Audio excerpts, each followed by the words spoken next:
Be sure to hit the thumbs up and subscribe for notifications on newly uploaded chapters. To help the channel grow, please share it with others who enjoy high-quality novels. Chapter titles and timelines are provided below. Chapter 20. The Procedure That Was Not a Cure. The envelope they left behind sat on the kitchen table for 3 days before James opened it. He walked past it each morning, each afternoon, each night, as though it were a small, coiled thing waiting to strike. He tried to ignore it. He tried to bury himself in work, chopping wood until sweat blinded his eyes. But whenever he wiped his brow, the envelope remained, quiet, patient, demanding. On the 4th day, he sat down at the table after supper. Sarah hovered at the stove, drying her hands against a cloth. "You gonna open it?" she asked. James stared at the envelope, then nodded. "I suppose I have to." He slid a finger beneath the flap and unfolded the notice. The words were neat, sharp, official. A date, a time, a location. Shiloh Baptist Church. 2 weeks. Required for continued care. Sarah's face tightened. Required? "They say I signed an agreement," James said softly. Sarah came to his side. "You did not know what you were signing." "No," he said, "but that does not change the words they wrote." She placed her hand on his shoulder. "You do not owe them anything. You owe your family." He looked up at her slowly. "What if not going makes things worse? What if they come back again? What if they take something else from me?" Her eyes softened, but did not waver. "Or what if going lets them take even more?" James closed his eyes. "I do not know the right answer." "Then we will figure it out," she said, "but not tonight. Tonight you rest." But James did not rest. Not that night. Not the next one. Not the one after that. Every time he closed his eyes, he saw the army doctor turning cold. He saw the sergeant's pity. He saw Nurse Whitford looking at him as though she wanted to speak but could not. He felt trapped inside a room where every door led to the same place. By the morning of the appointment, he had not truly slept in days. The walk to Shiloh felt heavier this time. The church, usually a place of comfort, now looked different. The white clapboard siding seemed too bright, the parking area too empty, the silence too thick. Nurse Whitford was standing outside when James arrived, her hands clasped in front of her like she had been praying for strength or forgiveness. "Mr. Turner," she said gently, "I am glad you came." Sarah, who had walked with James the whole way, stiffened. "We came because you gave us no choice." Evelyn winced. "I understand why you feel that way." "Do you?" Sarah asked. Evelyn did not answer. Instead, she turned toward James. "They will be ready for you shortly." James felt a shiver crawl along his spine. "What are they going to do?" Evelyn hesitated. Her eyes flicked toward the door. "There is a procedure today," she said slowly. "A diagnostic test. It will help them understand your condition better." "Is it treatment?" he asked. She swallowed. "Not exactly." "What is it then?" She glanced down, then back up. "A spinal tap." Sarah gasped softly. "Spinal? In his back?" Evelyn nodded. "It is routine. They do it all the time. It will be uncomfortable, but it is important for the study." James felt the world tilt slightly. "Important for your study or for my health?" Evelyn's silence answered the question. Sarah grabbed James's arm. "We are leaving. Right now." But James stood still. His body was rigid, his breath uneven. He looked at Evelyn. "Will this hurt me?" She opened her mouth, then closed it. When she finally spoke, her voice barely rose above a whisper. "It will not cure you," she said, "but it will not kill you." Sarah glared at her. "That is not what he asked." James looked at his wife, his heart twisting at the fear in her eyes. "I have to do something," he said quietly. "I cannot walk around not knowing what is happening inside me." "You do not know what they will do," she whispered. He took her hands in his. I know I cannot go back home and say I was too afraid to find out." Sarah shook her head. "You are not afraid. You are being forced." "I am being forced by what might be wrong," he said, "not by them." Sarah closed her eyes, fighting tears. "I cannot lose you." James pressed his forehead to hers. "You and me." She whispered back through a trembling breath, "Together forever." He kissed her once, softly, then turned toward the church door. Inside, the sanctuary had been transformed. The pews had been pushed aside. The pulpit was blocked by a sheet-covered table. 2 small metal trays held instruments that gleamed under the light. Dr. Stevens approached, hands folded neatly behind his back. "Mr. Turner," he said with professional calm, "thank you for coming." James did not bother answering. Stevens gestured toward a narrow table. "Lie down, please, on your side. Curl your knees up toward your chest." James hesitated. The room smelled cold and metallic, sharp with alcohol and something else he could not name. "Is this really necessary?" he asked. Stevens nodded. "If we are to properly observe your condition, yes." James took a slow breath and lay down on the table. The wood felt rough beneath his cheek. He pulled his knees toward his chest, feeling exposed, vulnerable. Dr. Randall stepped forward, snapping on gloves. "This will require you to remain still," he said, "very still." James nodded, though his heart pounded hard enough to shake him. The first sensation was cold, a cloth wiping the small of his back, a smell like strong medicine.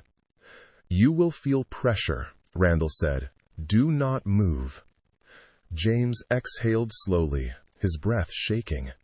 He closed his eyes, trying to picture Sarah's face, the curve of her smile, the warmth of her hand in his, the sound of her voice when she said, "Together forever." Then the needle touched his skin. A sharp, unnatural pressure spread across his lower back. Not pain at first, more like his body was being pushed open from the inside. He clenched his jaw. The pressure deepened. His muscles tightened involuntarily. Randall's voice hovered above him. "Do not move, Mr. Turner. If you shift, it could cause trouble." Trouble. What a gentle word for something that felt like the earth splitting. Then the pain came. Not sharp, not clean, but deep. A slow, burrowing pressure that pushed through layers of muscle and bone until James could no longer tell where the needle ended and his spine began. He could not help the small sound that escaped his throat. Evelyn stepped forward, placing her hand on his shoulder. "Breathe, James. Just breathe." Her touch was light, kind. It made the room feel less cold. He gripped the edge of the table, fingers trembling. The pressure intensified. His legs tingled. His stomach tightened. For a moment, he wondered if his body would split open. He fought the urge to turn, to pull away, to run. "Almost done," Randall said. James swallowed hard. "It feels like something is inside me." Stevens replied without emotion. "That is the needle entering the spinal canal. Remain still." A wave of nausea rolled through him. He pressed his forehead harder into the table. Evelyn squeezed his shoulder. "It will pass. Hold on." Then, suddenly the pain flared, bright and electric, shooting down his legs like lightning. James gasped.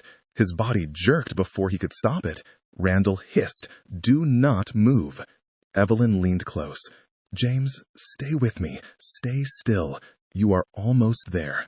He clenched his teeth so hard his jaw ached. A warm sensation spread across his lower back.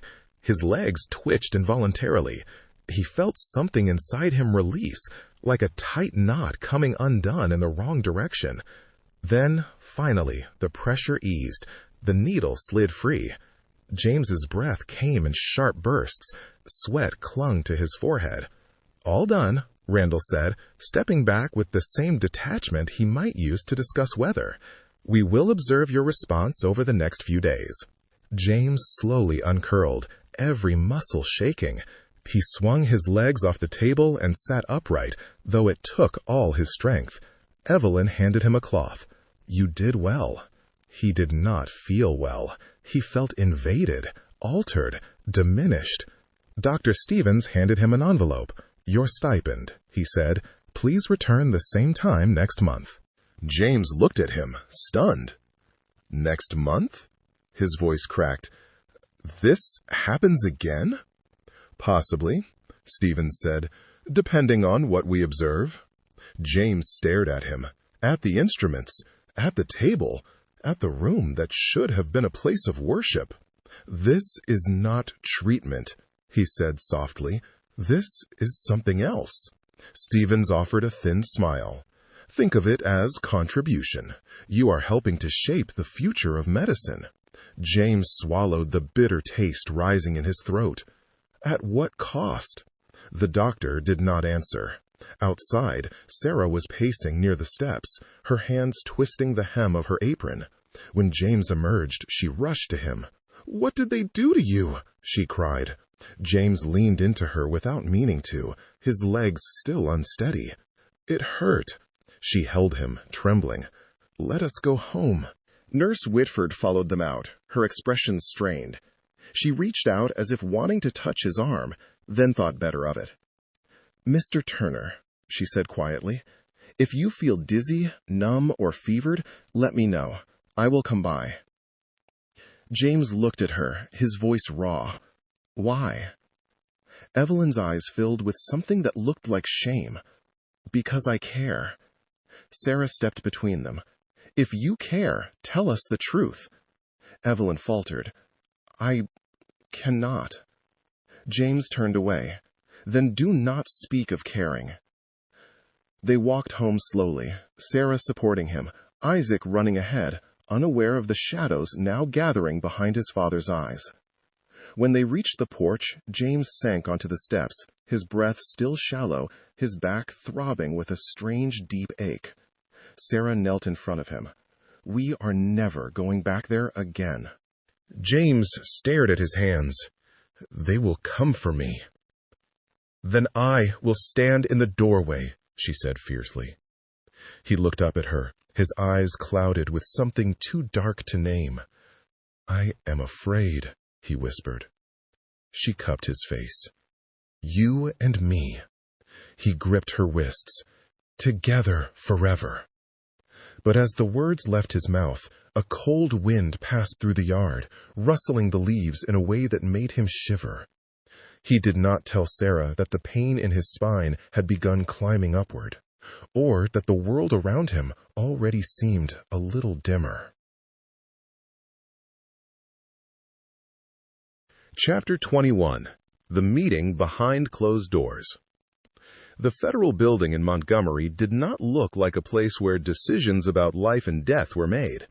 It looked like any other government structure in Alabama, square and pale and a little tired from years of summer heat. The steps out front were chipped at the edges. The flag above them moved lazily in the late morning air, never quite lifting all the way.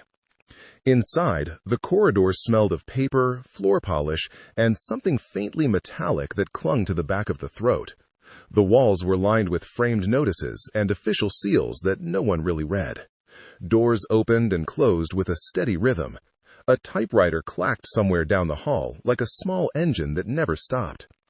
Evelyn Whitford arrived 10 minutes early, the way she always did. Her shoes clicked softly against the tile. She smoothed her skirt at the hips, adjusted her handbag on her arm, and kept her eyes straight ahead.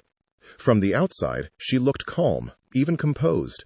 Only the tightness at the corner of her mouth and the small pulse in her throat gave her away. She did not want to be here. At the end of the corridor, a conference room door stood half-closed. 2 men waited beside it. One was a tall white doctor with thin lips and silver at his temples. A cigarette burned between his fingers, a thin ribbon of smoke curling toward the ceiling. The other was younger, his hair still dark, his arms full of folders strapped together with a length of worn twine. The older man nodded when he saw her. "Miss Whitford," he said, "good to see you." "You as well, Dr. Redmond," she replied. The younger man added a polite smile that never reached his eyes. "We appreciate you coming in for this briefing." Evelyn wanted to say that what she appreciated had very little to do with it. She wanted to say that she had not slept properly in weeks, that her stomach had been in knots, that her dreams felt crowded with faces who trusted her. Instead, she dipped her chin once and folded her hands more tightly around the handle of her bag. The men pushed the door open and gestured for her to enter. The room was plain. A long table with a scar in the middle where someone had once dragged something sharp. Straight-backed wooden chairs. A chalkboard along one wall with the remnants of half-erased numbers still clinging to its surface. A single floor fan stood in the corner, blades turning slow, stirring the warm air without truly cooling it. 3 men already sat at the table. All wore white shirts with the sleeves turned up. Papers and folders were spread before them in neat rows. None of them rose when she walked in. They only nodded as if she were a part of the furniture that had been expected and now was in place. Dr. Redmond took a seat halfway down the table. The younger man sat beside him. Evelyn chose a chair near the far end, not too close, not too far. Her notebook set neatly before her, a pencil laid parallel to the edge. One of the doctors adjusted his glasses and cleared his throat. "We will begin," he said. "Today we will review subject compliance, draft board interference, and plans for the next round of diagnostic procedures." Subject, compliance, procedures. Words that sounded clean in the air and filthy in her ears. Words that stripped away names and faces and left only an outline for someone to write numbers inside. "The objective remains the same," the man with the glasses continued. "We are to observe the natural progression of the disease in untreated subjects. To ensure that, we must maintain control of treatment access, follow-up consistency, and subject retention." Evelyn stared at her folded hands. Another doctor spoke, tapping a pen against his folder. "With the draft board screenings earlier this season," he said, "we encountered a potential risk to continuity. Several subjects tested positive for syphilis during their Army examinations. Military physicians attempted to refer them for treatment. Intervention from our office prevented further action in those cases." The men around the table nodded. No one looked troubled. Evelyn felt her pulse jump. She saw again the line of men in their best shirts outside the draft station. She saw James among them, standing tall and trying to hide his nerves. She saw the moment he came back out of that building with his shoulders lower, his eyes clouded with confusion and shame. The doctor went on. "We must anticipate future conflict with the draft board," he said. "We need to reinforce among the men that participation in outside treatment programs is unnecessary and may interfere with their continued care with us." Continued care? The words nearly made her laugh. The senior physician at the head of the table, a man whose hair had gone more gray than brown, leaned back in his chair. His voice had the rough scrape of a man who had smoked for many years. "We have been fortunate so far," he said. "The communities in Macon County are rural, limited mobility, limited access to outside facilities. Subjects are unlikely to seek independent care. This improves our long-term prospects. We should be able to follow many of them to the end." The end. Evelyn felt the room pull in tighter around her. One of the younger doctors opened a folder and ran his finger down a page. "With regard to upcoming procedures," he said, "we must ensure maximum turnout for the next series of spinal punctures. There has been some reluctance. We will need stronger encouragement." Encouragement? She remembered the first time she had stood beside a man while the needle entered his back, the way his fingers had clawed at the sheet, the way he had tried not to cry out with his grandchild watching from the doorway. She remembered the words that had come out of her own mouth at the time. "Breathe slow. It is almost over. This is to help you." She had believed that then. One of the men at the table turned toward her. "Miss Whitford," Dr. Redmond said, "you remain our most valuable point of contact. The men respond to you. They trust you. Your presence has been crucial in maintaining their cooperation." Cooperation. The words sat heavy between them. "We have observed," another doctor added, "that subjects are more likely to consent to procedures when you are present. Your continued reassurance will be necessary." Evelyn licked her lips, which had gone dry. She wanted to say that reassurance was not a bottomless well. She wanted to say that every time she told a man that the doctors had his best interest at heart, she felt something inside her fray a little more. Instead, she heard her own voice ask a different question. "What should I say?" she asked quietly, "if one of them asks whether he should be worried?" The table fell silent for a moment. The man with the gravel voice looked at her with mild irritation, as if she were asking why the sky was blue. "Tell him there is nothing to worry about," he said. "They are concerned because they do not understand the science. It is not their place to understand. It is ours." Her stomach tightened. Another doctor leaned forward. "If they ask about treatment," he said, "tell them what you have always told them. They are part of a special program. They are being monitored. They are receiving all the care that is necessary for their condition. It is important they believe that."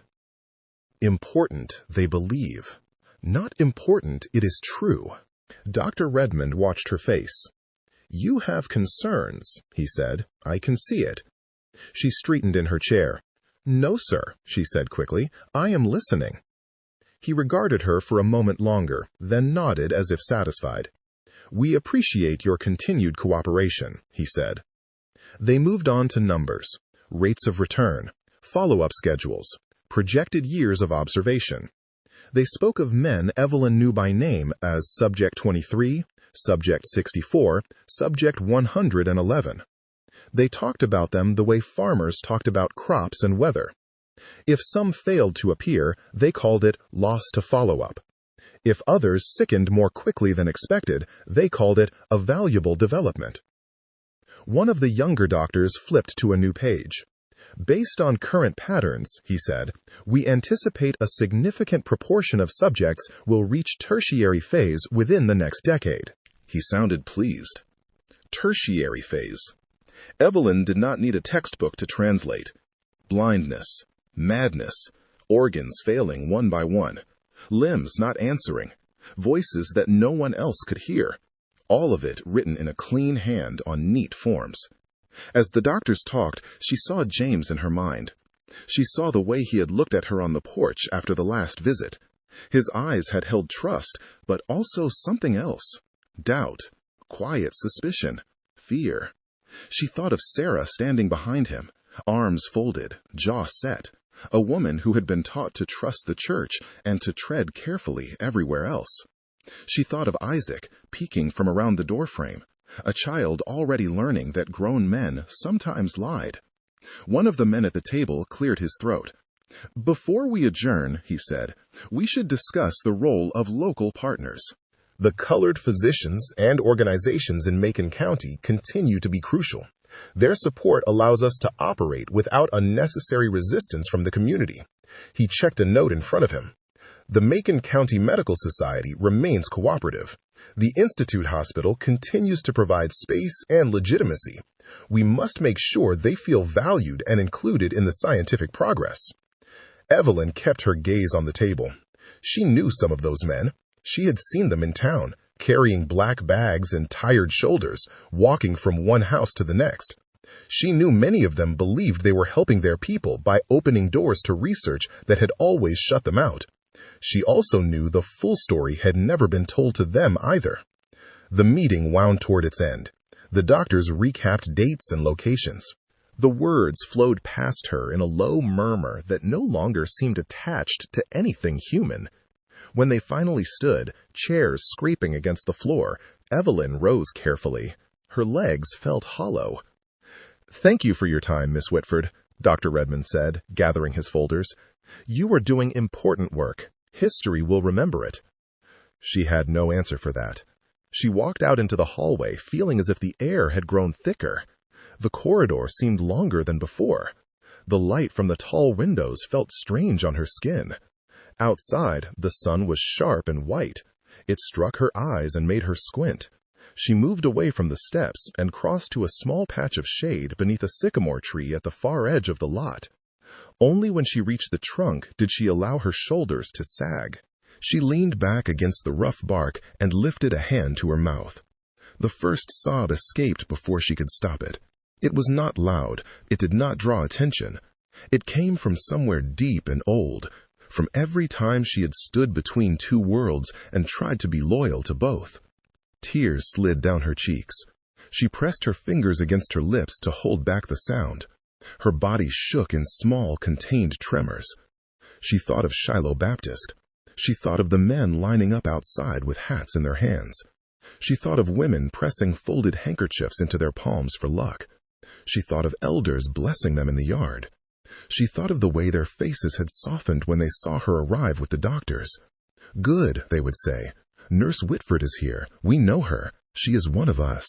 She slid down carefully until she was sitting on the warm ground with her knees drawn to her chest. The shadow of the sycamore fell across her lap. Somewhere above, a bird called out, bright and unbothered. "Lord," she whispered, "forgive me." The words were barely sound. They were more breath than speech, but they carried all the weight she could not place anywhere else. She thought of leaving. She imagined packing her bag, walking away from the study, finding work in a different town, maybe in a clinic where patients were actually treated. She imagined no longer getting into the government car that came for her, no longer carrying her black bag from house to house, from pew to pew, like a link in a chain she had never meant to help build. But then she saw James again. In her mind, he stood in a long hallway in a white building with his eyes wide and his hands empty. She saw him sitting on an examination table with his back bare, his head bowed, his body shaking. She saw his face when the needle entered his spine. If she left, who would stand beside him then? Who would tell him to breathe? Who would at least hold his shoulder and speak his name? She knew what the doctors would say if she told them any of this. Feelings cloud judgment. The work is bigger than any one person. In time, everyone will see the benefit. They would tell her that the men in the study would never have received any care at all without this. They would tell her that sacrifice was necessary for progress. They would never ask who had agreed to pay that cost. She wiped her face carefully with her handkerchief and climbed slowly to her feet. Her legs felt stronger than they had a few minutes before, if only because there was nothing else to do but stand. She smoothed her skirt again and lifted her chin. There was no turning the wheel back now. Papers had been signed. Plans had been set in motion. Somewhere in a file drawer, her name sat beside those of doctors who would one day be called to account and others who would die before anyone spoke a word against them. She began to walk toward the road where the car would meet her. Far away, in Macon County, morning light would be falling across the porch of the Turner house.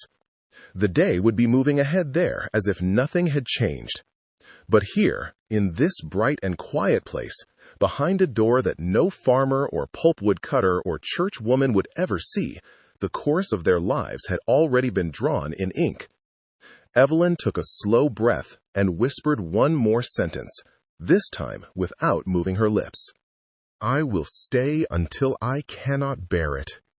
Then she lifted her bag, stepped back into the sun, and walked toward the work that was breaking her, one careful, measured step at a time.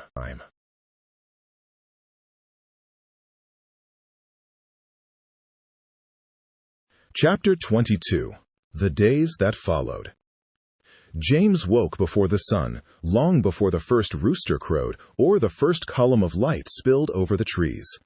He lay in the quiet, staring at the ceiling's wooden beams, tracing the familiar cracks with his eyes. His mind was filled with a strange mix of pride and unease. Pride because he believed he had done something good for Sarah and Isaac. Unease because he still heard Sarah's voice from the night before, soft and tense. "James, something feels wrong.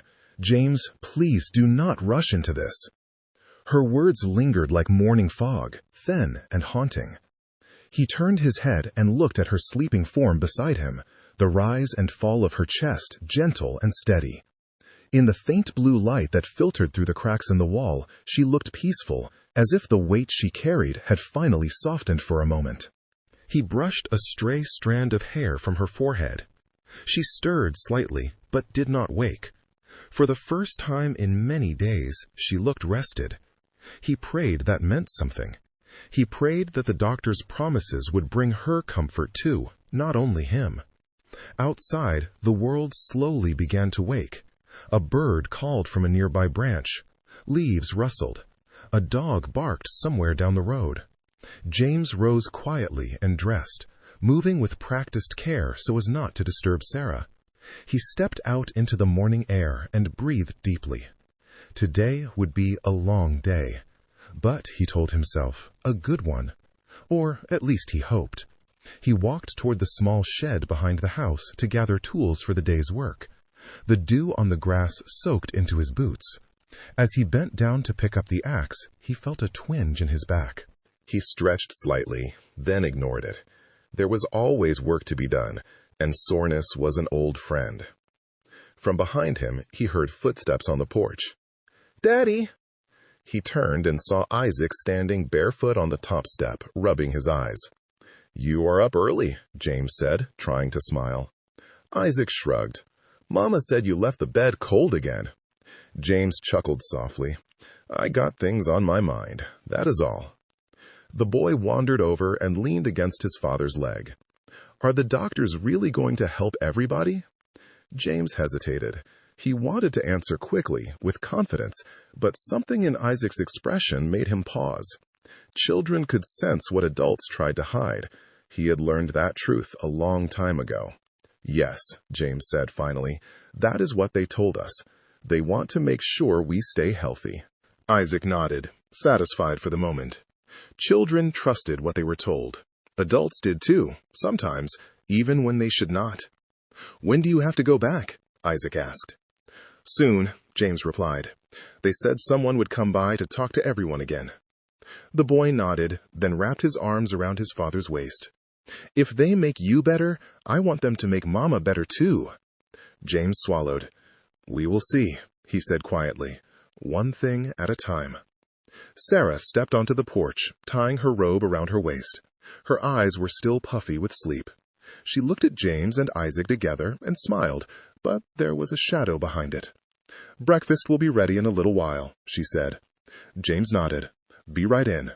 Isaac ran back into the house. Sarah lingered on the porch. She leaned against the railing, watching James with a thoughtful expression. "You all right?" she asked softly. He set the axe down and walked toward her. "I am," he said. "Are you?" She looked down at her hands. "I want to be," she answered. "I keep trying." He touched her chin gently, lifting her face. "I did this for us," he said. "For you, for Isaac. It will help. It has to." Sarah nodded. The worry still clouded her eyes. "I trust you," she whispered. "It is the rest of the world I do not trust."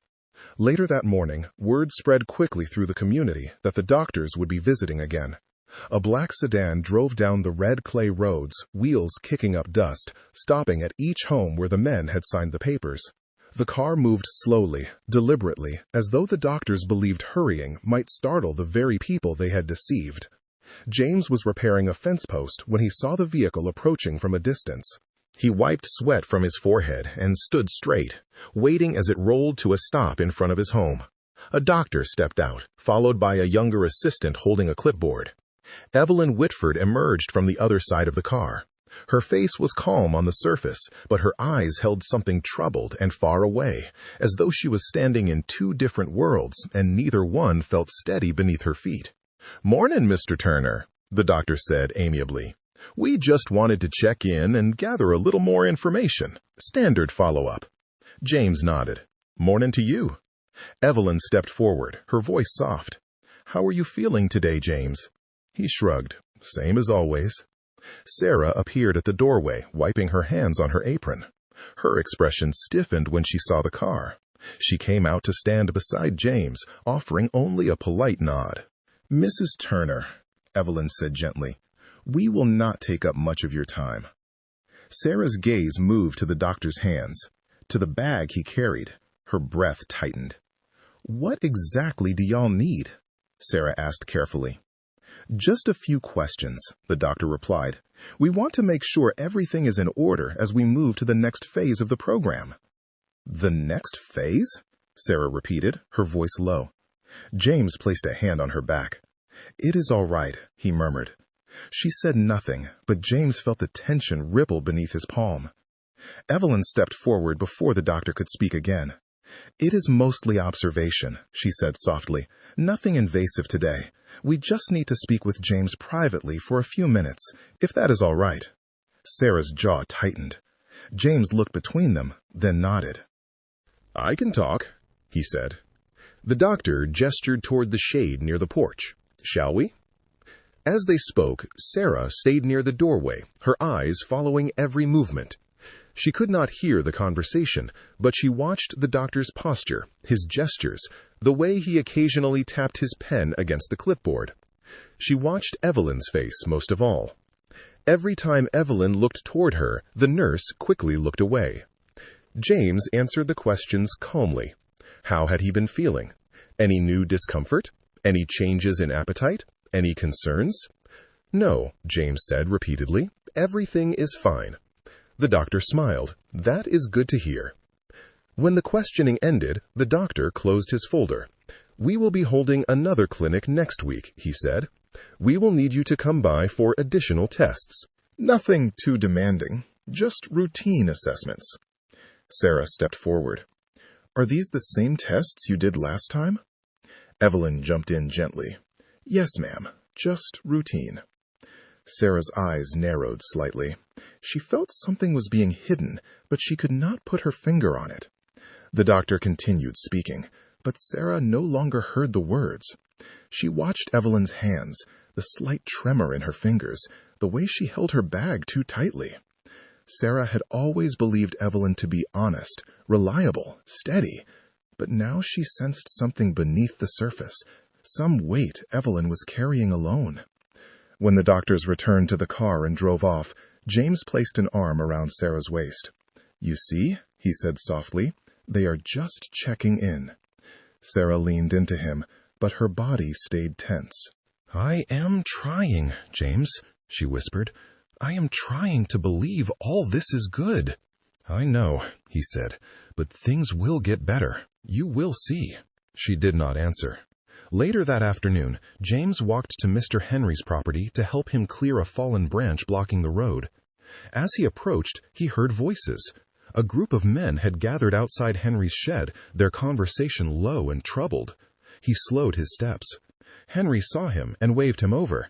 "James," he called, "come on here. We were just talking."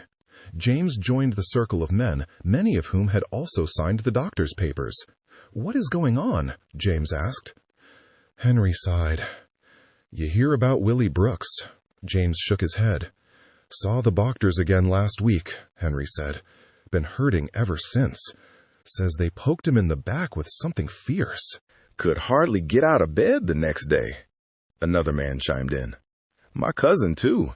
They said it was just tests, routine tests, but he cannot lift nothing without pain." The men murmured in agreement. James looked down, uneasy. "They said everything they did was to help," he said.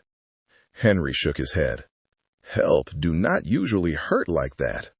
The men fell silent. James felt a strange tightness in his chest.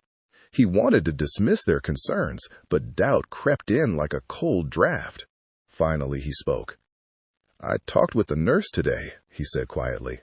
"She said nothing was wrong." The men exchanged glances. Henry folded his arms. "Sometimes folks say what they told to say." James did not answer. He could not. That evening, after supper, James sat alone on the porch. The sky was streaked with red and gold as the sun sank behind the trees. The crickets were beginning their night song. He closed his eyes and tried to steady his breathing. Sarah came out and sat beside him. "You were quiet," she said. "Been thinking," he replied. "About the doctors?" He nodded. "I talked with some of the men today," he said. "They are not sure this is what it seems." Sarah exhaled slowly. "I have felt that way for days," she whispered, "but I wanted to let you lead. I did not want to fight you about it." James looked at her, his heart softening. "I just want to do right," he said. "That is all I ever wanted." She placed her hand over his. "I know," she whispered, "but sometimes doing right starts with listening to the part of you that feels afraid." They sat in silence, holding hands as night settled around them. Across town, Evelyn sat on the edge of her bed, still wearing her uniform. She had not eaten. She had not removed her shoes. She had not stopped thinking about the meeting. When she closed her eyes, she saw James's face, his trust, his hope, his steady calm despite the weight he carried. She covered her face with her hands and began to cry again. She whispered to the empty room, "I am so sorry." Back at the Turner home, James rose from the porch and squeezed Sarah's hand. "We will figure this out," he said. She smiled softly, but her eyes were wet. The truth was, neither of them knew what was coming. The wheels were turning. The doctors were planning. The government had already decided. And the community would soon feel the quiet tremors of a storm they never asked for. But for now, on this night, James and Sarah sat side by side on the porch, unaware that everything they believed in was already beginning to break.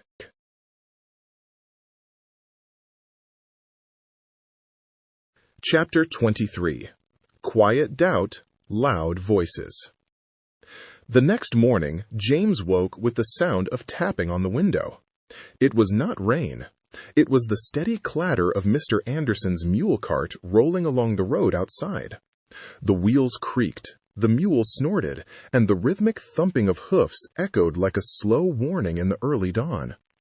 James sat up and rubbed his eyes. He had barely slept. His mind had wrestled with thoughts of the men's concerns, Willie Brooks' pain, and Sarah's trembling voice the night before. He felt as if he were standing between two invisible forces pulling him in opposite directions. On one side, there were the promises of the doctors. On the other, the whispers of the community. He rose quietly so as not to disturb Sarah, though she was already awake, lying still with her eyes open. She turned her head as he stood. "You are going early," she said softly. He nodded. "I want to walk down to Henry's place, see how he is doing." Sarah sat up, pulling the blanket around her shoulders. "Be careful," she whispered. The way she said it made James pause. There was something fragile in her voice, a trembling edge she had not shown before. "I will be," he promised, but he did not feel sure. The morning outside was heavy with humidity. Mist hovered over the fields like a pale veil. The ground was soft beneath James's boots as he walked down the dirt road. The trees along the path stood tall and silent, as though listening. Voices carried lightly from the direction of Henry's shed even before James reached the clearing. Several men had gathered again, their postures tense, their faces drawn in uncertain lines. They paused when he approached. Henry nodded in greeting. "Morning, James." "Morning," James replied, joining the circle. Willie Brooks was seated on a crate beside the shed. He looked exhausted. Shadows bruised the skin beneath his eyes. His hands shook slightly when he tried to lift a cup of water. "How you feeling?" James asked him quietly. Willie gave a hollow laugh. "Like somebody stuck a hot poker in my spine and left it there." The men murmured with concern. "It was worse than the first time," Willie continued. "Said it was some kind of check. Nothing but pain. Could not walk right for 2 days. James swallowed hard. His stomach tightened. "You tell Miss Whitford?" he asked. Willie nodded. "She told me it was normal. Routine. Said some discomfort meant the body was responding." James stared at the ground. "I do not see how hurting like that can be normal," Henry muttered. The men fell quiet. All eyes turned to James, waiting for him to speak. He felt the weight of their expectation pressing down on him. "I do not know," James said slowly. "I want to believe they know what they are doing. I want to believe they care." Henry scoffed softly. "Care lives at home, James. It lives in the house where your wife and child sleep. It does not live in a car that shows up only when it wants something." James looked up, startled by the truth of those words. The men nodded. A shared unease rippled through the group. Willie shifted in his seat and winced. The sound reached James like a blow. "Something ain't right," Willie said in a strained voice. "We all feel it. Some are just too scared to say it." "I am not scared," Henry replied. "I am angry." James felt both. Before he could speak again, the sound of an engine approached from the road. The men stiffened. James turned toward the sound. The black sedan was coming again. Slow, deliberate, familiar. Henry muttered under his breath, "Speak of the devil." The car stopped in front of the clearing, dust rising behind it. The doors opened and two doctors stepped out, carrying papers and a metal case. Evelyn emerged from the back seat, her face pale, her eyes darting nervously across the men. She spotted James and hesitated before walking forward. "Good morning," she said weakly. "We have some updates to share." Henry folded his arms. "Is that what y'all call 'em now? Updates?" The younger doctor cleared his throat. "We need to follow up with several participants. There are additional checks required to maintain the integrity of the program." Checks, integrity, program. Words that meant nothing and everything all at once. Willie Brooks tried to stand. His legs shook beneath him. "I cannot do nothing else," he said under his breath. "Not today, not this week, maybe not ever." The doctor frowned slightly. "It is necessary for your continued participation." Willie laughed bitterly. Participation. Funny word for something you do not understand. The tension thickened. Evelyn stepped forward. "Willie," she said gently, "I know it hurts. I know it is frightening, but you are doing something important, something for the good of the community." Henry barked a laugh. "How you figure hurting in the back helps the community?" Evelyn's voice faltered. She opened her mouth, but no words came out. The doctor intervened quickly. "Mr. Brooks, the discomfort is temporary. The tests are vital. We cannot proceed without them." James stepped closer, unable to stay silent. "What is this next phase you keep talking about?" he asked. "You say it is routine, but folks are walking around hurting worse than they was before." The doctor stiffened. "These procedures are standard," he said. "There is nothing to fear." Henry stepped forward. "Then you go through one. Let me see how standard it feels." The doctor's jaw tightened. He did not answer. Evelyn's eyes drifted toward the ground. "We only want to help," she said quietly. Henry shook his head. "You want something, but it ain't help." James watched Evelyn closely. Her shoulders sagged under some burden she carried alone. She looked like someone trying to hold water in her hands while it leaked through her fingers. The doctor straightened his papers. "We will be holding the next clinic this coming Wednesday," he said. "Attendance is required. We expect full participation." He turned slightly toward James. "That includes you, Mr. Turner." James felt a chill ripple through him. "What if we do not come?" he asked. The doctor paused. "That is not advised." The tone was polite. The threat beneath it was not. James felt a tightness spread up his spine. The doctors returned to the car, closing their doors sharply. Evelyn lingered, her gaze locked on James. Something in her eyes begged him not to ask questions she could not answer. "Miss Whitford," he said quietly, stepping closer, "you know these tests hurt folks. Tell me straight, is all this really necessary?" She closed her eyes briefly. "It is part of the process," she whispered. "That is all I can say."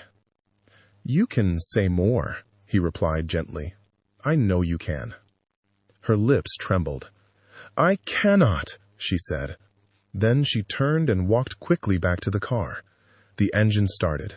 The sedan rolled away. Dust drifted across the men, settling on their shoes, their clothes, their skin. Henry exhaled sharply. "This is not right," he muttered. Willie nodded, gripping his lower back.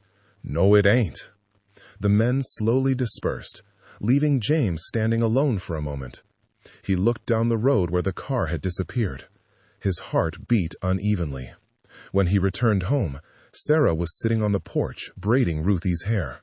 She looked up, searching his face. "What happened?" she asked. James sat on the steps beside her. "They came by Henry's place," he said. "They are calling us to another clinic." Sarah's fingers stilled in Ruthie's hair. "So soon?" she whispered.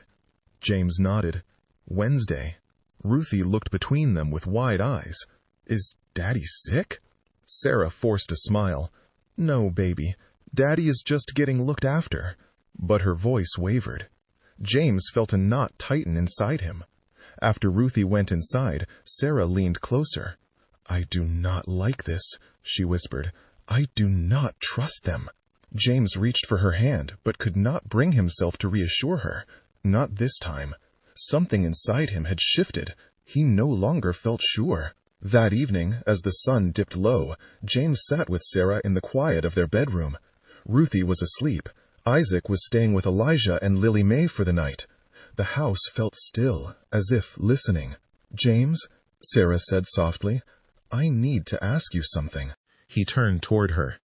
"If they call you again," she whispered, "do you have to go?" James swallowed. "They said it is required." She looked at him with wide, frightened eyes.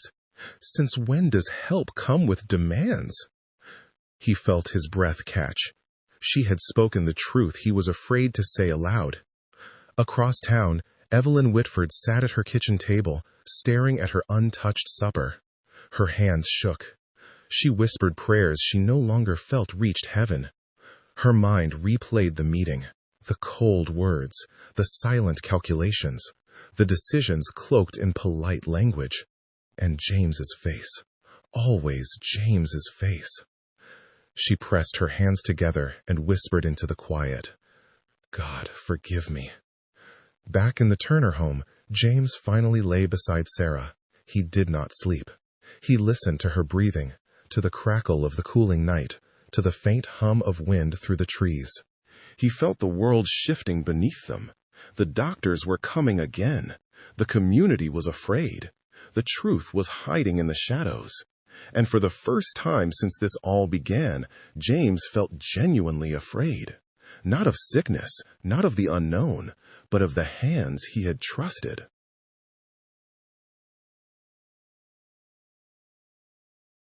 Chapter 24. Before the Needle Falls. The air in Macon County changed as the week crept toward Wednesday. It was a change that could not be measured in temperature or seen in the sky. It was something quieter, something that lived under conversations and behind the looks people exchanged in church and along the roads. There was a heaviness, a waiting, something that felt like a shadow stretching over the fields, darkening the corners of every home. James felt it every time he stepped outside. He sensed it in the way Isaac lingered near him longer than usual. He sensed it in Sarah's eyes each night as she watched him remove his boots, her gaze clinging to him with something like fear wrapped in love. The doctors were coming again, and this time the uncertainty had rooted itself in every man who had been summoned.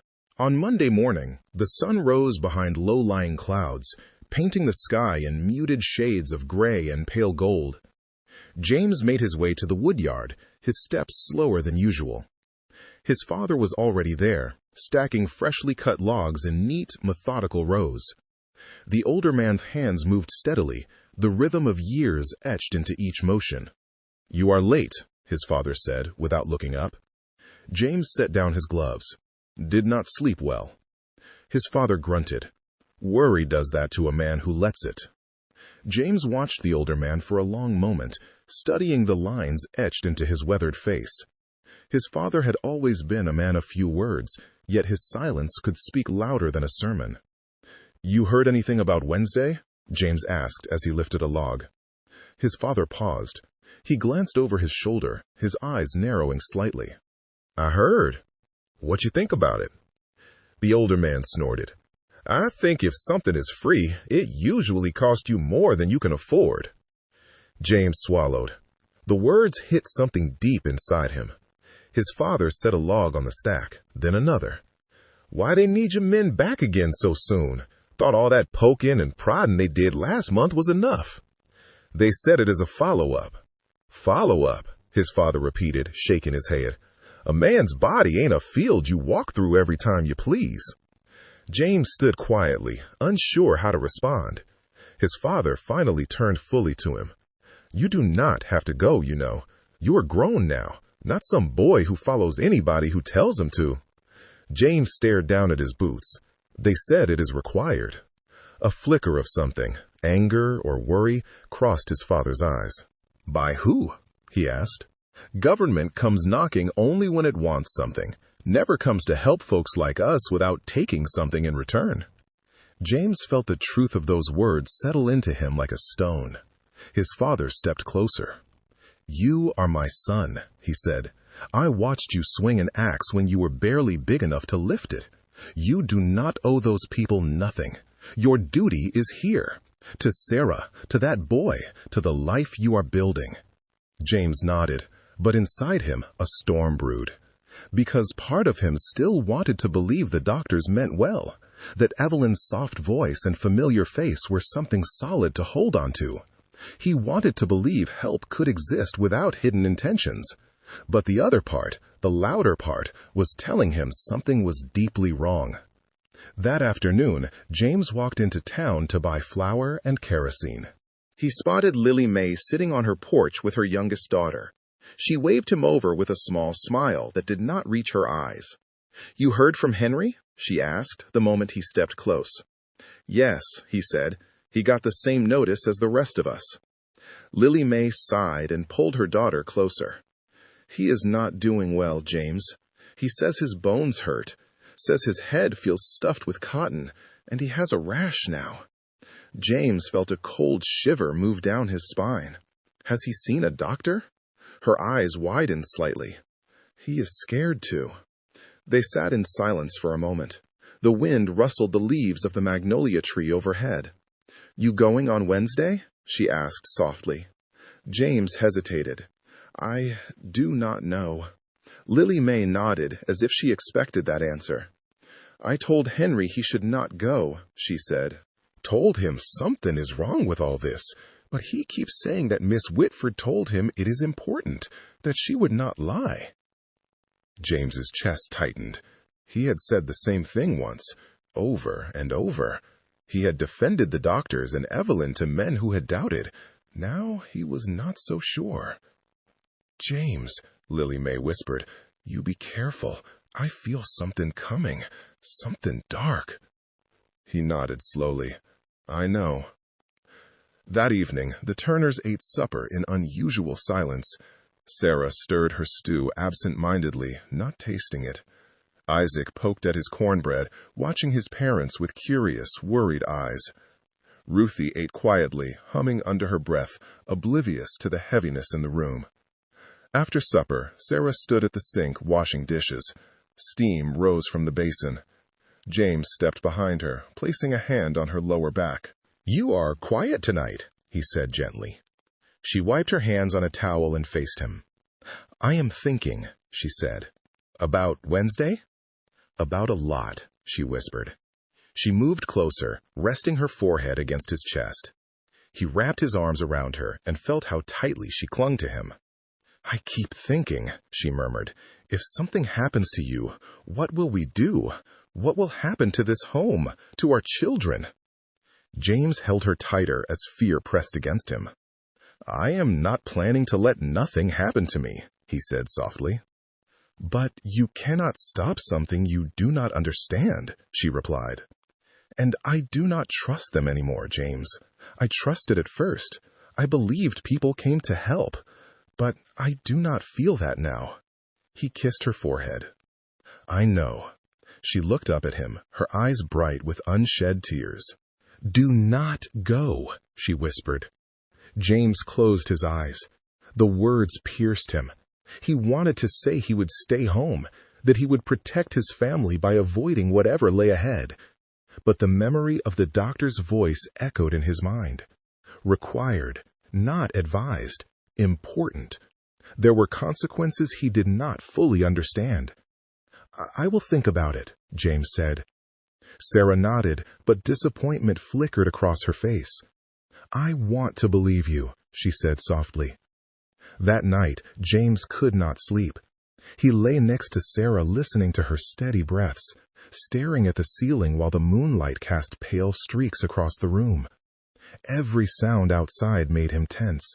The hoot of an owl in the distance, the rustle of leaves against the window, the creaking of the house settling into the night. His thoughts spun. What if they were right? What if they were wrong? What if he refused and something worse followed? What if he went and everything spiraled the wrong way? He sat up slowly, careful not to wake Sarah, and moved to the window.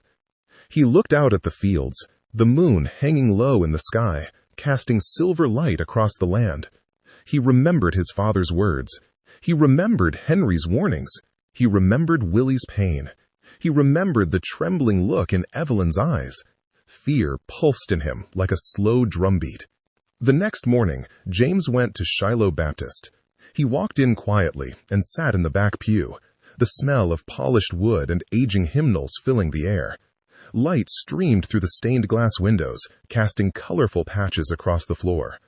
Pastor Green appeared behind him. "Son," he said gently, "you do not usually come this early." James stood respectfully. "I wanted to pray." The pastor nodded. "Then pray, but tell me what troubles you." James hesitated, then spoke. "Pastor, do you think the Lord gives signs to warn us?" "Always," Pastor Green replied without pause. "The trouble is that men often mistake their own fears for his warnings." "How do you tell the difference?" James asked. The pastor smiled softly. "You hold the fear up to the light. If it shrinks, it came from man. If it grows, it came from God." James considered the words carefully. "Something feels wrong," he whispered. "Something about those treatments." Pastor Green's expression shifted slightly. "You are not the only one who has come to talk to me," he said quietly. "Men are afraid. Their wives are afraid. People feel a shadow walking beside those doctors." James's breath caught. "What should I do?" he asked. The pastor placed a hand on his shoulder. "Listen to the voice inside you," he said, "but do not ignore the voices around you." James closed his eyes and bowed his head. On Tuesday evening, the night before the clinic, a group of men gathered at Samuel Henderson's house. They sat in the yard, scattered across wooden chairs and crates. The sun hung low in the sky, painting the clouds with orange and rose-colored streaks. Henry was there. Willie, too, moving slowly. Elijah. Samuel. Even old Mr. Carter, whose hands shook constantly, but who insisted on coming anyway. They talked for a long time. Voices rose, fell, overlapped. Fear and frustration tangled in the air like vines. Finally, Henry looked at James. "You are going tomorrow?" he asked. James felt every pair of eyes turn to him. "I do not know," he said honestly. Henry leaned forward. "Let me tell you something. Fear does not make a man weak. Blind trust does." James stared at the ground. Willie shook his head. "I ain't going. I cannot take no more." Elijah crossed his arms. "If something bad is coming, I want to face it with my eyes open." Samuel softened his voice. "James, you got a family to think about." James felt the words sink deep. "I know," he said. Henry nodded. "Then choose for them, not for some man with a clipboard." A long silence followed. James felt torn open. He trusted these men. He trusted his father. He trusted Sarah. But part of him still clung to the hope that the doctors were not lying. It was a thin hope, a fragile hope, but it was still there. When James returned home, Sarah stood on the porch waiting for him. She looked at him with a mixture of hope and fear. "Have you decided?" she asked softly. James took her hands. "I am trying," he said. She shook her head gently. "Trying will not protect us." He pulled her close and kissed her forehead. "I promise," he whispered, I will not let nothing happen to us." She closed her eyes and held him tightly. Deep into the night, James lay awake again. He watched the shadows move across the ceiling. He listened to the crickets outside and to the soft breaths of his wife beside him. When he finally drifted into sleep, he dreamed of walking down a long hallway.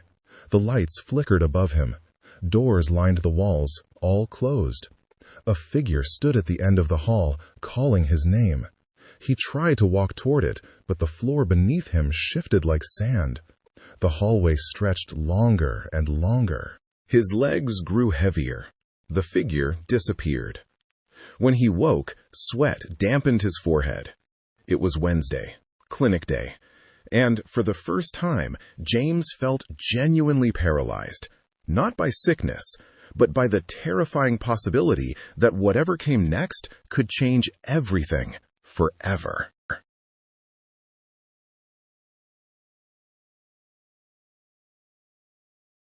Chapter 25. Cracks in the Calm. James woke before the sun. He did not intend to. The night had been long and restless, filled with moments of half-sleep and flickers of uneasy dreams that pressed against his mind like fog. He lay still in the dark, staring upward, listening to the quiet breath of the house around him. Sarah slept, turned toward the wall, her back curved like a question he did not yet know how to answer. Isaac slept lightly in the next room, making soft sounds the way children sometimes did when they drifted through dreams that had not learned to be heavy. James waited for something inside him to settle. It did not. The morning felt like a weight pressing against his ribs. Outside, dawn was a deep blue beginning to thin into gray. Roosters had not yet crowed. The air had the soft coolness that came just before the heat returned. It should have been a peaceful morning. It should have felt like any other day in Macon County. Instead, there was a strange silence inside him, as if the world was waiting for something he had agreed to without understanding. He rose quietly and pulled on his work pants and shirt. He paused a moment, looking at Sarah. She had been tense lately, quick to worry, quick to question, quick to see the danger that he kept telling himself was not there. He reached for her shoulder gently. "Sarah," he said in a low voice, "I am heading out for a bit. I will be back before long." She stirred slightly. "You going to the yard this early?" "No," he said. "There is something the doctors asked me to come in for. Just more tests. Nothing to trouble over." Sarah did not answer right away. When she turned toward him, her eyes were still clouded with sleep, but he could see the worry beneath the surface. She reached for his hand. "James, you do not have to go today." "It is just routine," he said. "They mean well. They are trying to look after us." She held his hand a little tighter. "I know what they say, but I also know what my spirit feels. It feels wrong, James. There is something wrong." He lowered his gaze for a moment. He knew what she meant. He felt it too, somewhere deep inside, quiet but real. But he had signed the paper. He had made a promise, and promises meant something to him. "I will be all right," he said softly. "I will see you when I get back." Sarah let his hand go, though her fingers lingered as if they wanted to pull him back to bed, back to safety, back to the life she was fighting to keep steady. He kissed her forehead and stepped away. The moment he closed the door behind him, a wind brushed across the yard, stirring the tall grass. It felt like the land itself, letting out a slow, uneasy breath. James walked down the dirt road toward Shiloh Baptist, the meeting place the doctors preferred. The sky was brightening now, a soft, pale glow rising behind the tree line. As he approached the church, he saw that several men were already gathered in small groups near the steps. Some sat on the low brick wall, some leaned against the rail. Others kept their hands in their pockets, eyes down, shoulders tight. These were men James knew as neighbors and kin, men he had grown up around, men who laughed loud at Sunday dinners, men who worked hard and prayed hard and kept their families close. This morning, none of them were laughing. James nodded to a few as he reached the steps. "Morning," he said. "Morning," they replied. though the words seemed to come from somewhere far away. Elijah Carter stood nearby, rubbing the back of his neck the way he always did when he was uneasy. He looked up when James approached. "You heading to the clinic with the rest of us?" James nodded. "That is what they said. They want to run some tests." Elijah let out a breath. "I've been getting tests for months now. Feels like they testing the same thing over and over. I do not understand none of it, but Miss Whitford keeps saying it is important." James nodded again, though he did not know what to say. He felt the same confusion, the same quiet worry. Isaac Monroe sat on the steps, elbows on his knees, staring at the ground. He was older than James by nearly 10 years, a father of 4, a tall man with hands so large they could split wood with a single strike. This morning he looked smaller somehow. "They sticking us with something today," Isaac said quietly as James approached. "That is what I heard." "Who told you that?" James asked. "Some of the fellows who went last month," Isaac said. "They said it was some kind of spinal test. They said it was painful." The words settled over the group like a cloud. James shifted his weight. "I thought they were doing regular checkups," he said. "The nurse said none of it was dangerous." Isaac looked at him for a long moment. "You believe that?" James wanted to answer yes. He wanted to believe the words he had been given, but his mouth stayed closed. The church door opened then, and Nurse Whitford stepped out with a clipboard pressed against her chest. Her smile was soft, almost apologetic, and her eyes moved across the men as if counting them. "Good morning, everyone," she said. "Thank you for coming. We will be getting started soon, so if you can line up along the walkway, we will transport you to the clinic." Her voice had always been gentle, warm, familiar enough to settle nerves, but this morning something in it felt strained, something tight around the edges. James noticed it. So did others. The men rose and began to form a line. Their boots scraped across the gravel. The morning sun lifted higher, casting long shadows behind them. James stood near the middle of the line, hands in his pockets, jaw clenched. When Nurse Whitford reached him, she touched his arm lightly. "James," she said, "thank you for being here on time." Her voice shook slightly. Not enough for others to notice, but James noticed. He looked at her closely. "You all right, Miss Whitford?" Her eyes flickered away for a moment. "Yes," she said quickly. "Everything is fine. The doctors will explain everything once we arrive." She stepped away before he could ask more. The trucks arrived, rattling down the dirt road. They were not ambulances. They were repurposed transport vehicles from the county. The sides were scratched, the paint was chipped, the engines sputtered like old lungs. The men climbed into the back of the trucks 2 at a time. The benches inside were hard metal, cold against the morning air. James sat beside Elijah. Isaac sat across from them, hands clasped. The truck doors closed with a heavy thud. The engine roared, and the vehicle lurched forward. Inside the dim, rattling space, no one spoke for several long minutes. The road was uneven, and the truck swayed with every bend. Dust seeped in through gaps in the panels. James felt the weight of the morning pressing harder with every mile they traveled. Finally, Elijah broke the silence. "You ever had anything done to your back before?" James shook his head. "No, only cuts and scrapes from work. Nothing like what they are talking about." Isaac leaned forward slightly. "My cousin had a spinal test once," he said. "It was years back, for something else. He said it hurt worse than anything he ever felt. Said it felt like pressure building up inside him, like someone was trying to draw something out of his bones." James felt a shiver run down his spine. "Why would they need to do something like that?" Elijah asked under his breath. Isaac shrugged slowly. "They say it is for study.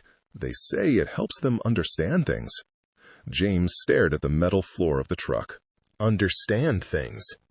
Those words sounded too close to the ones he had heard in the doctor's conference room so many years later. Words he did not know then. Words he would carry like stones. When the truck finally stopped, the men climbed out slowly. The clinic was a squat brick building with narrow windows and a single door at the front. It looked old, tired. The paint on the trim was flaking. The steps had cracks in them. The men hesitated. Nurse Whitford walked to the front. "Please come inside," she said gently. "We will start with the examinations. It will be over before you know it." She kept her smile, but her eyes betrayed her. James saw something flicker there, something that looked like guilt, something that looked like fear. Inside, the air smelled of disinfectant and something metallic. The hallway was dim, lit by humming fluorescent bulbs that flickered at the edges. A doctor in a white coat gestured toward a room. "We will take 4 of you at a time," he said. "The rest may wait here." James took a seat on a wooden bench along the wall. Elijah sat beside him. Isaac stood nearby, arms crossed. They waited. Men entered the procedure room. Men exited. Some walked steady and quiet. Others walked slower, their faces pale, their jaws clenched. One man leaned heavily against the wall as he passed, breathing through his teeth. James felt his stomach twist. Elijah whispered, "Lord, help us." After several minutes, the doctor reappeared. "Next group," he said. "Turner, Carter, Monroe, and Wiggins." James rose slowly. His legs felt heavy. The hallway seemed narrower than before. Inside the room, the setup was simple. A table, a stool, a tray of metal instruments, a single bright lamp. James felt the air thicken. The doctor gestured toward the table. "Sit here. Lean forward. Bend your back like a cat. We need your spine exposed." James swallowed hard. He sat. He leaned forward. His hands gripped the edge of the table. He heard Elijah and Isaac breathing beside him. He heard the doctor speaking to the nurse. He heard the clink of instruments behind him. Nurse Whitford stepped to his side. She placed her hand on his shoulder. "James," she said quietly, "it will be all right. Take slow breaths." He nodded, though he did not feel all right. Not at all. The doctor approached. James felt 2 fingers press along his lower back, searching for the right spot. His skin felt cold. "You may feel pressure," the doctor said. "Do not move." James did not answer. He held his breath. A needle touched his skin. A sharp pain followed. It was not a small pain. It was deep.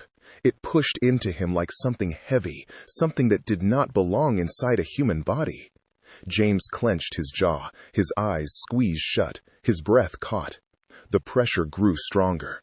It felt like something was being drawn from his core, a pull that traveled up through his spine and into the back of his skull. His fingers tightened around the table until his knuckles turned white. Nurse Whitford kept her hand on his shoulder, her voice soft. "Almost done," she whispered. "Almost done." But her voice trembled. James heard it. He felt it.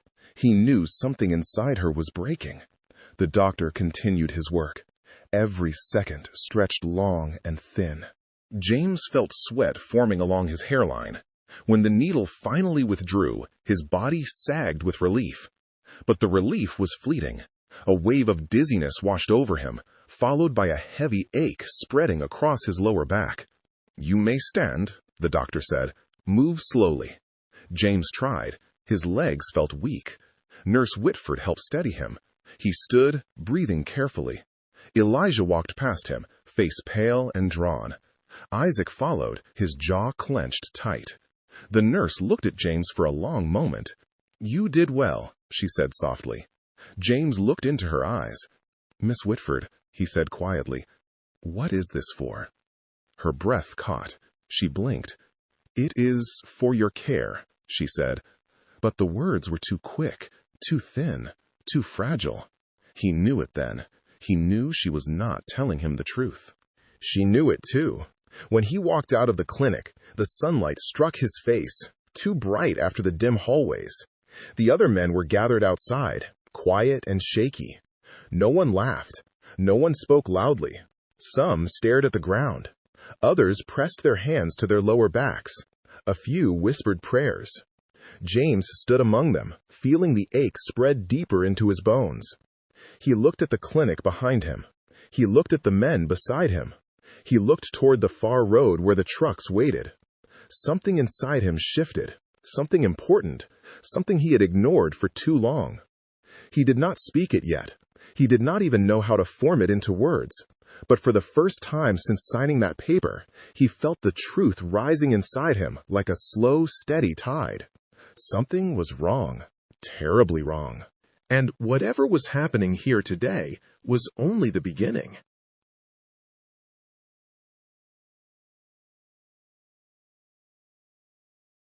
Chapter 26. The Quiet Return Home. The ride back to Shiloh Baptist was almost silent. The truck rattled the same as it had that morning, the metal benches groaning with each shift of weight. But the men inside were different now. They sat hunched forward, shoulders tight, heads bowed as though each man was trying to remember how to breathe without letting anyone hear the strain in it. James sat between Elijah and Isaac. He could still feel the ache in his lower back, a deep, pulsing throb that moved in waves. Every bump in the dirt road sent a fresh sting up his spine, and each time he clenched his jaw, willing himself not to grunt aloud. The last thing he wanted was for anyone to see how much the pain lingered. Elijah held his hat in his hands, turning it slowly. His wide fingers traced the brim again and again. "Ain't never felt nothing like that," he whispered. No one answered. Isaac stared straight ahead, his eyes unfocused. He looked as if he were trying to hold himself still by force alone, like if he let go of the rigid posture even for a breath, he might fall apart. James watched him for a moment. Isaac had always been steady, the sort of man who kept others calm by simply being near. But something in him was shaken. Something had cracked. James looked down at his own hands. They were trembling slightly, the way a person trembles after lifting something too heavy for too long. He pressed them together until the shaking eased. The truck hit a deep rut in the road. The men winced as one. The clinic faded behind them, swallowed by the trees and long stretch of Alabama earth, but its presence clung to them, thick and unwelcome. When the truck finally slowed near Shiloh Baptist, the men rose with care. Several placed their hands on the benches to steady themselves before stepping down. James's feet touched the ground, and the earth felt different beneath him, less solid, less trustworthy. A few women from the congregation were standing near the church, baskets of food tucked under their arms. They had come to prepare for the evening's gathering, unaware of what the morning had been. When they saw the men walking toward them, their smiles faded.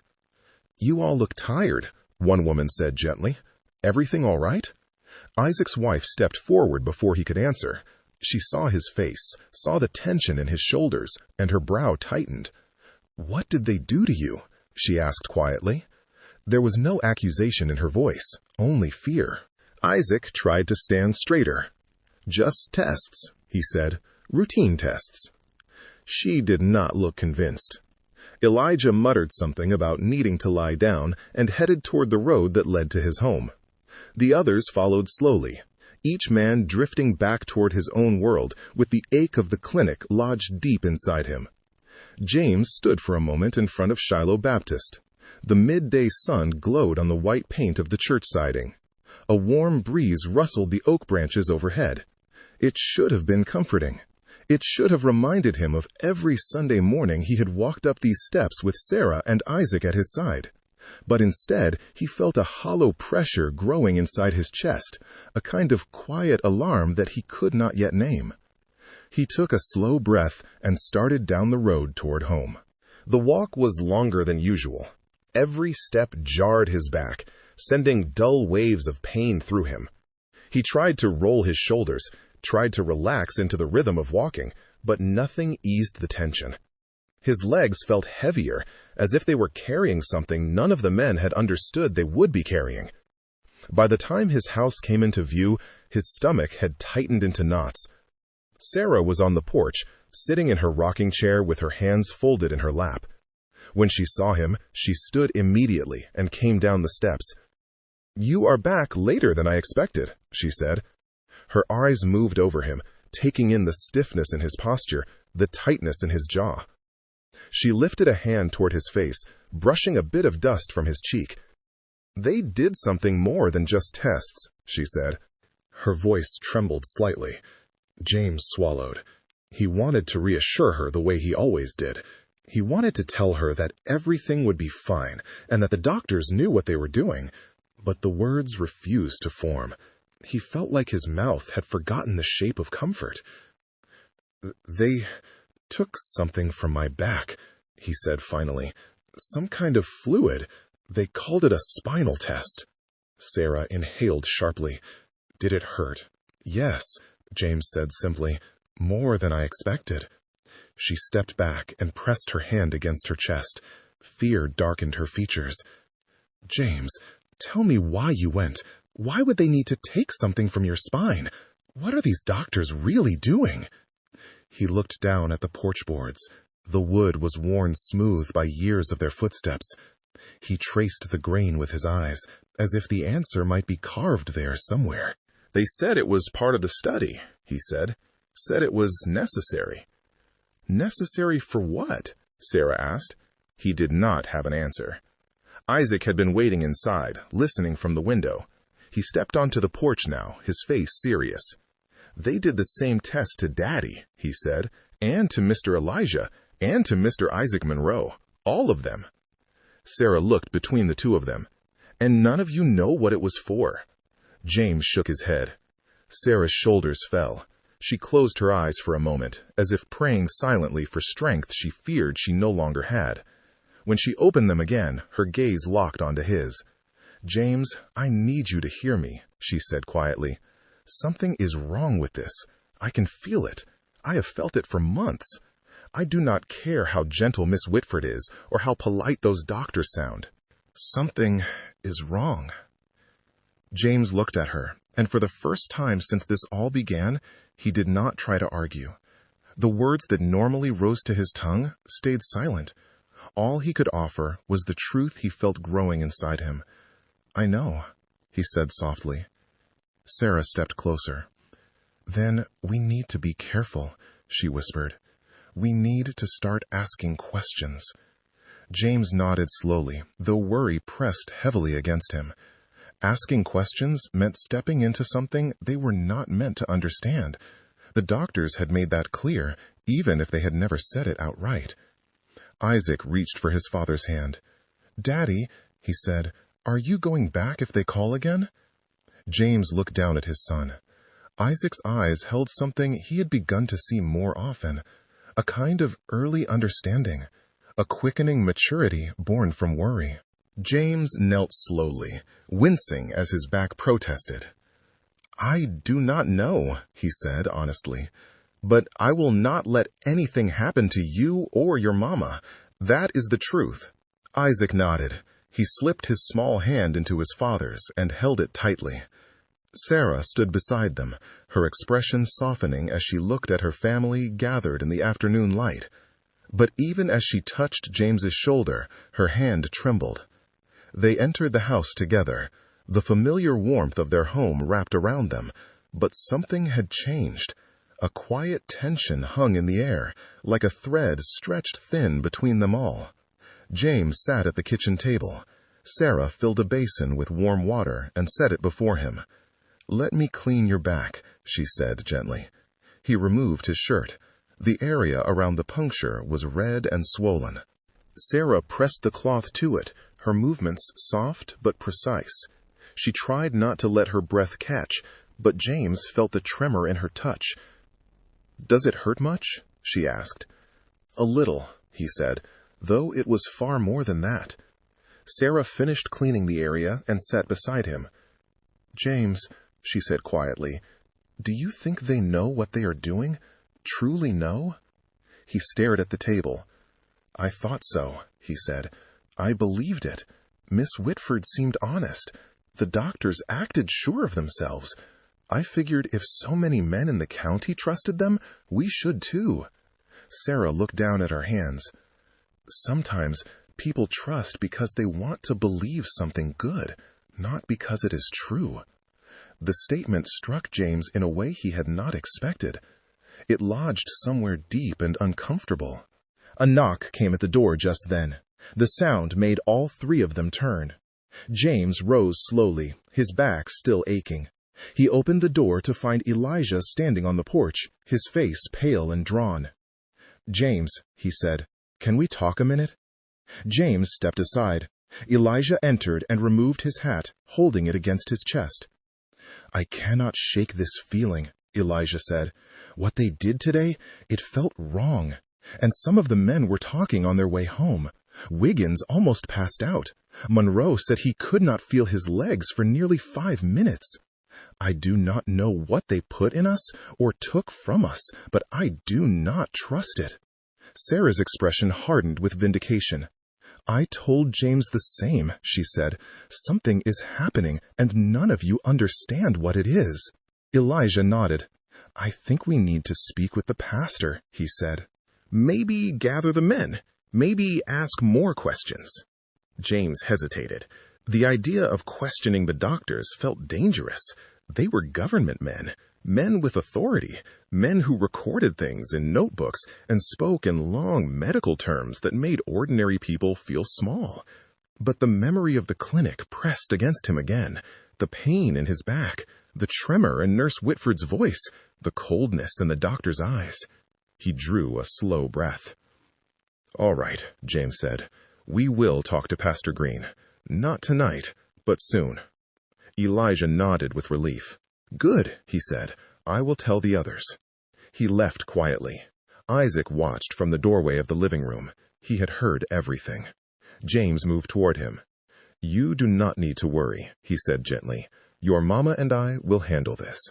Isaac swallowed. "I am not a little boy anymore," he said. "I can see when things are wrong. I felt it today. Everyone did." James put a hand on his son's shoulder. "I know you are growing up," he said, "but let me carry this for now." Isaac nodded, though his expression said he did not fully agree. Later that evening, after supper, James sat alone on the porch. Fireflies glowed across the yard, their lights blinking in slow, steady rhythms. The scent of pine drifted through the air. The world looked the same as it always had, but he felt different inside it. His back ached, his mind churned. He thought of Sarah's worried eyes. He thought of Isaac's questions. He thought of the men walking out of the clinic, pale and shaken. He thought of Nurse Whitford's trembling voice. He thought of the papers he had signed. And he thought of the strange silence that had followed him all day, a silence that felt like truth trying to rise. The sky grew darker. The crickets began their evening song. James closed his eyes for a moment and let the weight of the day settle in his bones. Something had started, something he no longer understood, something he feared he could not stop. But whatever was coming, he knew one thing with absolute clarity. He would protect his family, even if he had to stand against the entire world to do it.